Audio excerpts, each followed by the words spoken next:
नमस्कार. मी आज करणार आहे गव्हाचं जी चोथा आहे आपण कुरवड्या करून राहिलेला त्या चोथ्याच्या पापड्या करायच्यात आपल्याला. बुसवड्या, पापड्या, भातवड्या काही वेगवेगळी नाव असते त्याला. मी चूल पेटवून घेते.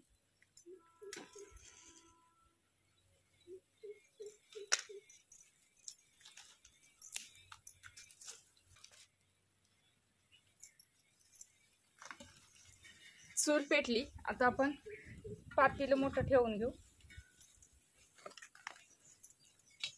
आणि ह्या पातेल्याने आपला 2 पातेली भुसा भरलाय आणि थोडासा वरी आहे, तर मी पाणी ठेवून घेते आणि थोडंसं वरी.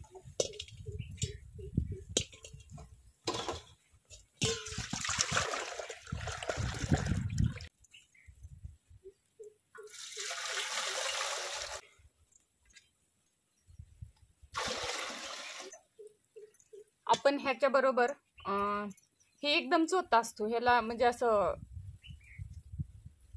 एक जीव राहण्यासाठी आपण ह्याच्यात ज्वारीचं पीठ घालणार आहे. मोठं ज्वारीचं पीठ, म्हणजे पहिलं पूर्वी कसं जात्यावर दळलेलं पीठ असायचं का, त्या पद्धतीचं पीठ घ्यायचं ज्वारीचं आपल्याला. आणि त्याच्यासाठी आपण अजून ज्वारीच्या पिठाला 2 वाट्या पिठाला 4 वाटी पाणी घालून द्यायचं.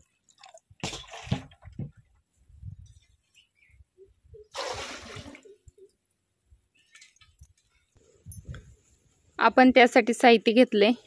4 किलो गव्हाचा भुसा आहे, तर 4 किलो गव्हासाठी मी अर्धा किलोच्या आसपास ज्वारीचे पीठ घेतले. मोठ्या वाट्याने 2 वाट्या. इकडं पाऊण वाटी तीळ घेतलेत, पाऊण वाटी लसूण घेतलाय आणि 1 मोठा चमचा जिरं घेतले. चवीनुसार लाल तिखट घेतले आणि चवीनुसार मीठ पण घेतले. चवीपुरतं मीठ टाकून घेऊ.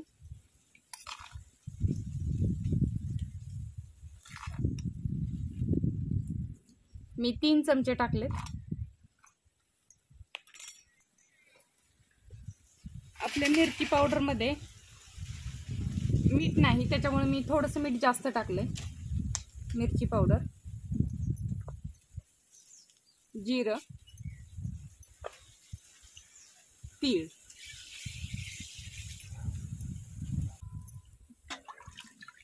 आता पाण्याला चांगली उकळी येऊन द्यायची आपल्याला. आणि तोपर्यंत इकडे मी लसूण ठेचून घेते.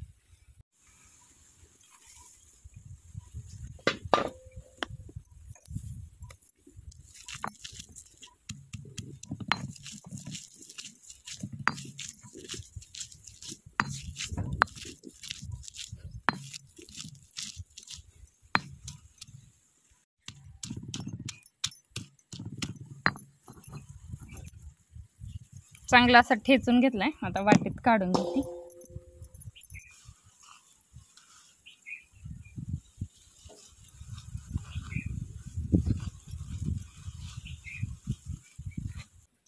पाण्याला उकळी यायला लागली.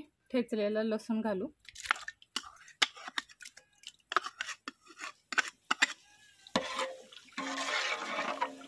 आणि ज्वारीचं पीठ घालून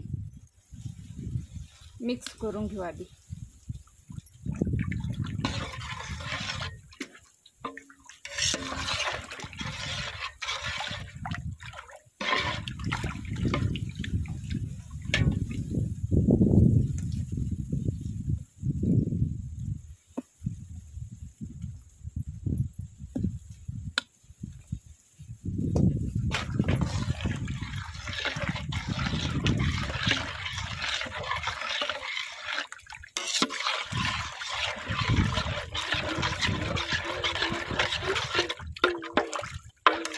अशी एखादी गाठ झालेली ती पण असं साईडला चांगली मोडून घ्यायची. मोडती पटकन ज्वारीच्या पिठाची, आणि त्यात मोठं पीठ असल्यामुळे तर लगेच मोडते. आता ह्याला अजून एकदा चांगली उकळी काढू.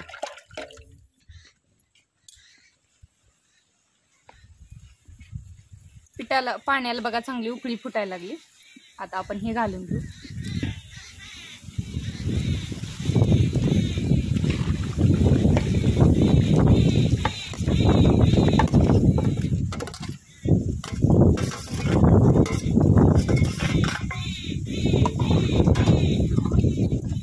आणि ह्याच्या काय गाठी होत नसते त्या, त्याच्यामुळे त्याच्यामुळे एकदम टाकलं तरी काही फरक पडत नाही. आता हे चांगलं मिसळून घेऊ पिठामध्ये आणि चांगलं शिजवून घेऊ.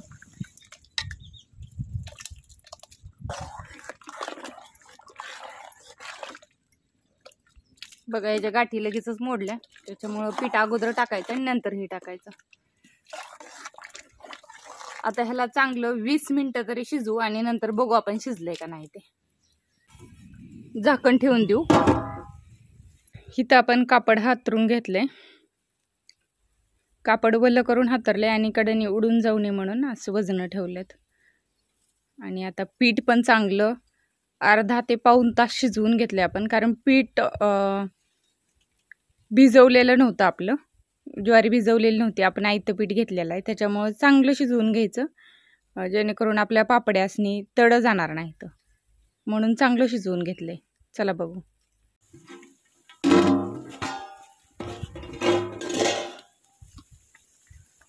तर पिठाला बघा अशी साई आली आणि इतकं पीठ आपण शिजवून घेतलंय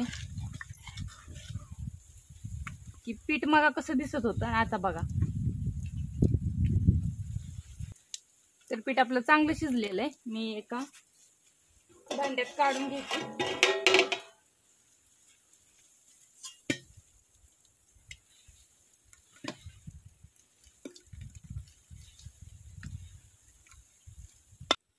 मस्तपैकी आता पळीने असं सोडून घ्यायच्या आणि जास्त पसरवायच्या नाही त्या.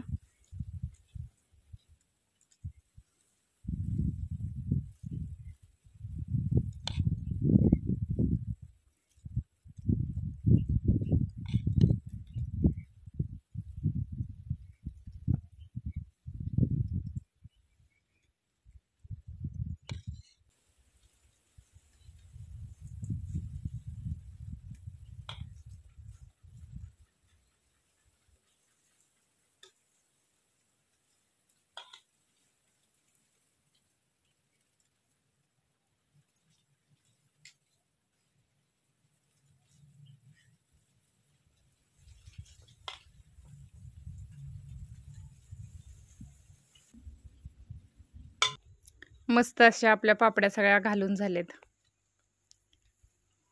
खाट भरून झाले त्या.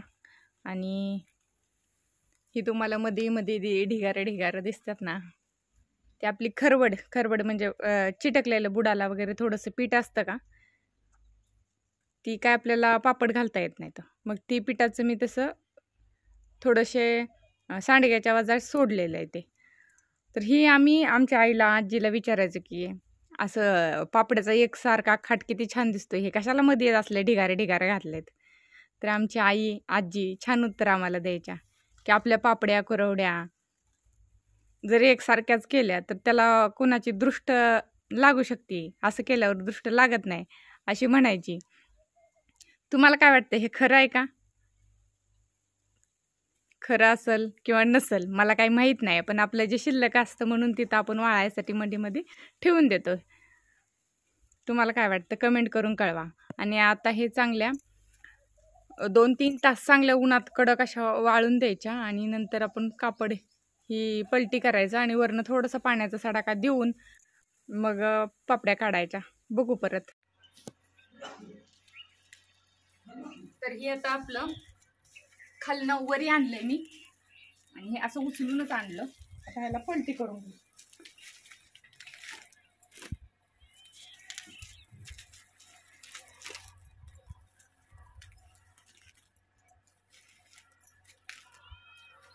आणि ह्याच्यावर थोडं पाणी घालायचं आणि हे कापड वल्ल केलं की कुरवड्या आपल्या ही चांगल्या निघतात पापडे.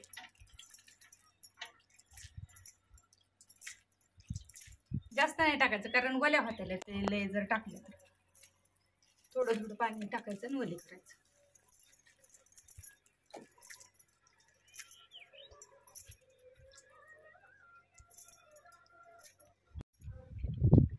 पाणी मारून 5 मिनिटं ठेवायचं, पण मला काय दम निघा नाही. आबाळ आले इकडून पटकन काढून घ्यायचंय, त्याच्यामुळं मग म्हटलं बघावं. हा का तरी पण मस्त निघते.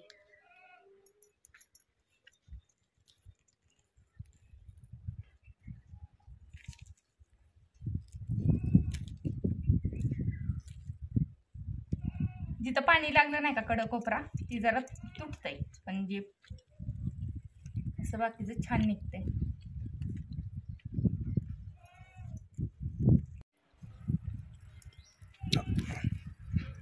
असं कापड ओढलं ना तरी पण आजात निघून पडते. हो का,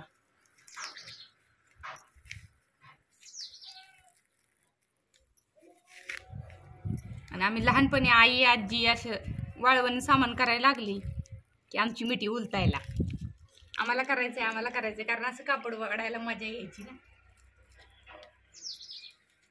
निष्ठून पडते खाली.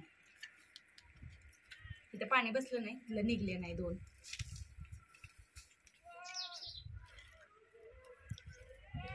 तर अशाच काढून घेते आता सगळ्या.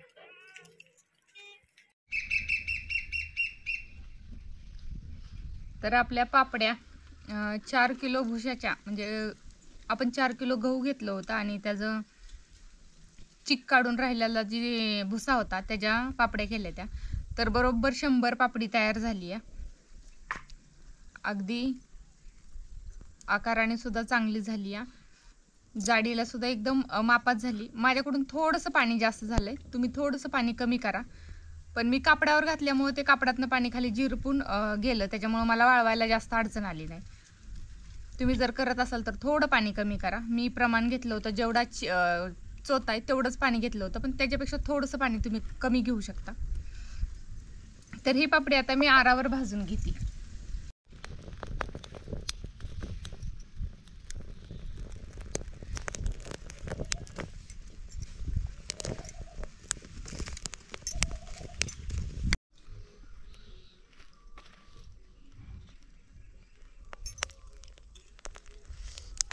आरावरच भाजलेली पापडी खायला चांगली लागते. ही भुसवडी म्हणायचं, ह्याला पापडी म्हणायचं. ज्वारीचं पीठ टाकल्यामुळे खायला चवदार पण लागते.